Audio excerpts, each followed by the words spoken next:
अब तक बिहार में 24 मुख्यमंत्री हो चुके थे, लेकिन श्री कृष्ण बाबू के अलावा कोई भी 5 साल का कार्यकाल पूरा नहीं कर पाया था। लालू प्रसाद यादव को तो शुरू में गंभीरता से लिया भी नहीं जाता था। सबने कहा लालू जी आधा दिन भी नहीं टिकेंगे। तब मीडिया में एक इंटरव्यू आया और उनसे पूछा गया कि जनता दल के विधायक उनकी आलोचना क्यों करते हैं। लालू ने जवाब दिया, उनको चाणक्य बनने दीजिए, पाटलिपुत्र में चंद्रगुप्त तो मैं ही हूं। लालू की यह बात सच निकली। बिहार की राजनीति में उस दौर से गुजर रही थी जब मुख्यमंत्री की कुर्सी बहुत कम समय में बदल जाती थी। लगातार अस्थिर राजनीतिक माहौल और दल बदल की संस्कृति ने हालात ऐसे बना दिए थे कि 5 साल का कार्यकाल पूरा करना लगभग असंभव माना जाता था। श्री कृष्ण सिंह को छोड़कर कोई भी नेता यह लक्ष्य हासिल नहीं कर पाया था। ऐसे में एक नए चेहरे लालू प्रसाद यादव का सत्ता में आना राजनीतिक विश्लेषकों के लिए भी किसी अप्रत्याशित घटना से कम नहीं था। लालू प्रसाद यादव को राजनीति में अक्सर हल्के में लिया जाता था। उनके पहनावे, बोलचाल और अंदाज को लेकर कई तरह की टिप्पणियां की जाती थीं।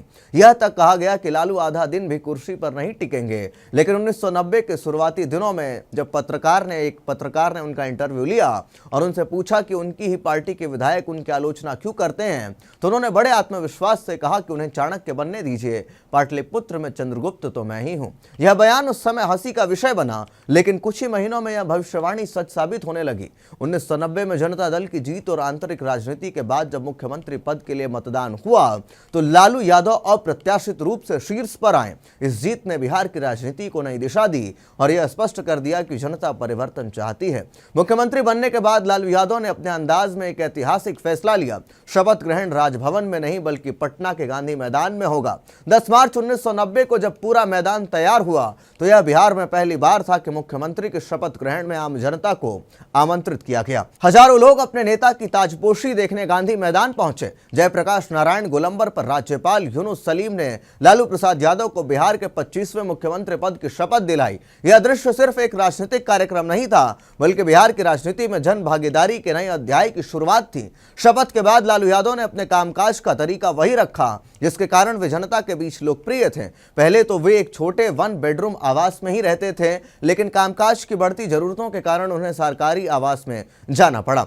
फिर भी उन्होंने मुख्यमंत्री आवास के दरवाजे आम जनता के लिए खुले रखे। सुबह हो या शाम उनके घर के लेन में लोग अपनी समस्याएं लेकर खड़े रहते। इसी के साथ लालू उनमें घुल मिलकर बातें किया करते, मजाक करते और समाधान का आश्वासन देते। एक सीएम के रूप में यह व्यवहार लोगों को भरोसा देता था कि सरकार उनके आसपास है, कहीं दूर नहीं। मुख्यमंत्री बनने के बाद उन्होंने शुरुआती फैसले में एक ऐसा कदम लिया जिससे उनके राजनीतिक चरित्र को और स्पष्ट किया।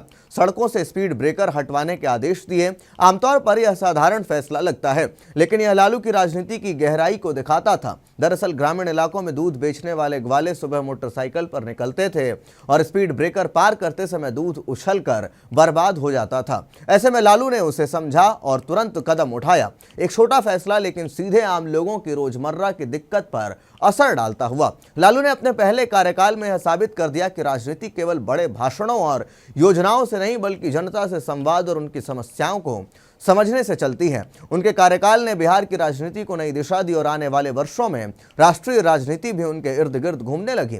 आज जब बिहार की राजनीति नए दौर से गुजर रही है, जहां नए चेहरे उभर रहे हैं, राजनीतिक गतिशीलता तेजी से बदल रही है और जनमानस की अपेक्षाएं अलग रूप ले चुकी हैं, लालू प्रसाद यादव का वह शुरुआती सफर एक महत्वपूर्ण संदर्भ बनकर खड़ा है। यह याद दिलाता है कि कभी सामान्य समझे जाने वाले नेता भी जनता की नब्ज पहचान कर इतिहास बदल सकते हैं। नई पीढ़ी के राजनीतिक नेतृत्व, चाहे चिराग पासवान हो, तेजस्वी यादव हो या अन्य उभरते चेहरे, सभी के लिए लालू का यह अध्याय एक सबक भी है और चुनौती भी। सबक यह है कि जनता तक सीधी पहुंच और संवाद सबसे बड़ी ताकत है, और चुनौती यह है कि बदलते समय उसे भरोसे को बनाए रखना और उसे नई दिशा देना आसान नहीं है। समय बदल चुका है, चेहरे बदले हैं, लेकिन राजनीति में जनता का दिल जीतने का मूल मंत्र वही है। सुनो, समझो और उनके साथ खड़े रहो। फिर बिहार अपने नए मोड़ पर है और इतिहास गवाह है कि कोई भी मोड़ किसी नेता को चंद्रगुप्त बना दे, यह जनता ही तय करती है। तो ऐसे में लालू यादव के इस पूरे कार्यकाल को लेकर के आप क्या कुछ सोचते हैं? कमेंट बॉक्स में अपनी राय लिख करके जरूर बताएं। तब तक के लिए दीजिए इजाजत। धन्यवाद।